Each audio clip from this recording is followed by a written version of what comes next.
En 1975, el Oakland Tribune hacía públicas unas declaraciones que Reggie Jackson le había realizado a Bill Levy.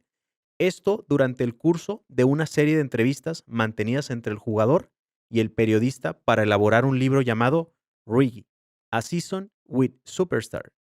Y dijo lo siguiente: Busters, Greenies, Beanies, anfetaminas, lo que sea.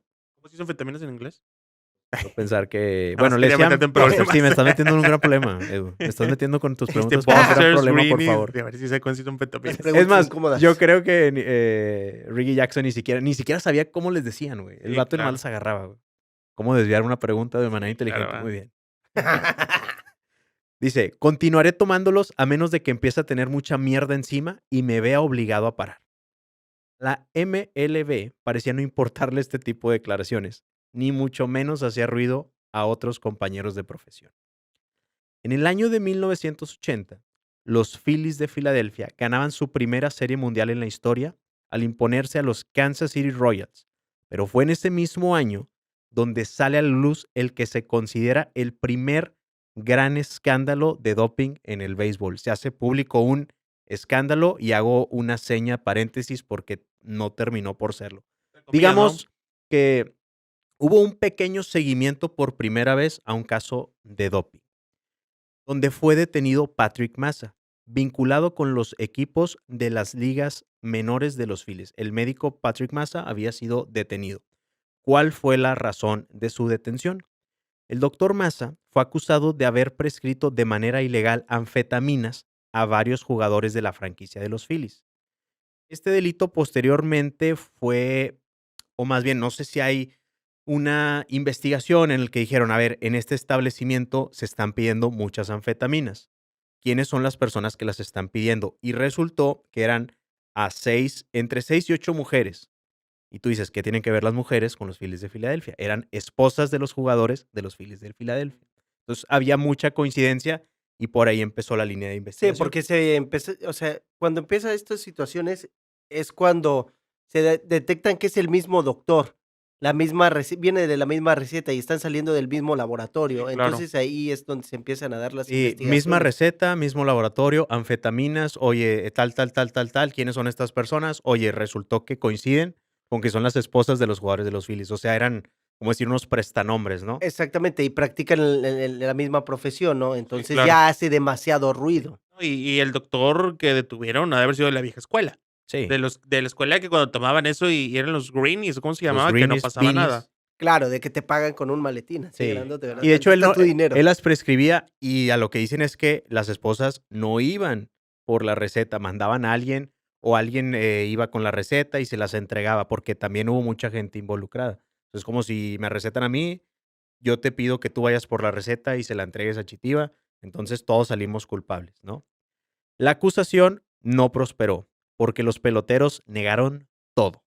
Finalmente el caso en total pues no prosperó y nadie fue declarado culpable. Hay también una anécdota, otra vez con Pete Rose, que hace una entrevista para Playboy. De hecho, nos pueden mandar un mensaje ahora del deporte y se las pasamos ¿Sí? el texto tal cual de la revista Playboy. ¿Viste la revista completa? No la vi completa. De hecho, está mal estigmatizada la revista de Playboy. Digo, sí hay desnudos, pero también hay artículos. Son artísticos. Hay demasiados desnudos artículos. artísticos. Sí. Claro. Hay tips de belleza y no sé qué tanto. ¿De Ya- nutrición? Sí, de nutrición. Hay de Ahí te todo, creo ¿no? Hay de absolutamente todo. nada. Pues compruébelo. Déjele a su novio comprar una revista de Playboy. Ya nadie compra revistas. Ya no hay comprar. comprar. No, sí, digitales. Hay revistas Ah, bueno, digitales, ¿no? Y Pete Rose, en una entrevista para Playboy, dio a entender que sí, que él las consumía y que se consumía de todo y es más, dijo, hay alcohol, hay sexo, hay fiestas. Digo, Es que a Pete Rose, después de que lo desenterraron del béisbol, ya Sí. empezó a contar todo. ¿Cuáles Sí, códigos de sí, vestidor? sí. Él abrió la boca como quiso. pero específicamente en este caso que no prosperó, hay 3 declaraciones que quedaron marcadas. Primero, la del doctor Massa, que citó la siguiente frase en los tribunales. Por lo que veo, mis muy buenos amigos habían estado dispuestos a sacrificarme. O sea, hace que no nada más era el médico, eran sus amigos y eran las estrellas de los Phillies de los Philadelphia. La del fiscal del distrito, Leroy Zimmerman. No hay ninguna ley en el estado de Pensilvania que vea como un delito lo que han hecho los Phillies. aunque puede ser un poco ético, insincero y deplorable. Y la otra declaración fue de Emanuel Dimitriu, abogado del Dr. Massa. Aquí tenemos a un puñado de jugadores que son campeones del mundo, pero que también son unos mentirosos. Unos dicen que ese título está manchado por este escándalo que no prosperó, pero de igual manera el estado de Pensilvania se lavó las manos y dijo, esto ni siquiera está penalizado, nosotros no podemos hacer nada, la MLB también le vale, entonces pues el título ahí está. Nadie Cabrón. dijo absolutamente nada. Entre los años 60 y 70, algunos peloteros recurrieron, sí, a las drogas y estimulantes, pero no para mejorar su rendimiento, sino de forma recreativa. De hecho, hasta en las gradas se empezaron a consumir cigarros de marihuana y hasta empezaron a consumir cocaína. Con el béisbol, Sí, Chitín. no, espérate. ¿Qué está pasando, güey? ¿Cuándo sacaron ese documento? Algunos jardineros mencionan que era algo común percibir olor a marihuana en algunos estadios de las grandes ligas. ¿Comió marihuana, Carlos? Sí, la verdad sí. De forma recreativa, pero Vámonos, sí, Chitín. una vez lo hice. Vámonos, güey. No es momento. No, son casos aislados, son casos aislados. En un estadio. 1985 saltaba un escándalo El que esta béisbol. vez sí tendría repercusiones en el mundo del béisbol. Bueno, regresando un poquito a lo del entre los años 60 y 70, llegaba este movimiento hippies y a la paz y ok. todo, Sí. y muchos jugadores empezaron a usar el afro, el pelo largo, lentes, y era una forma de demostrar rebeldía el hecho de fumar y todo. Ya después Lo que fue pa- regulado.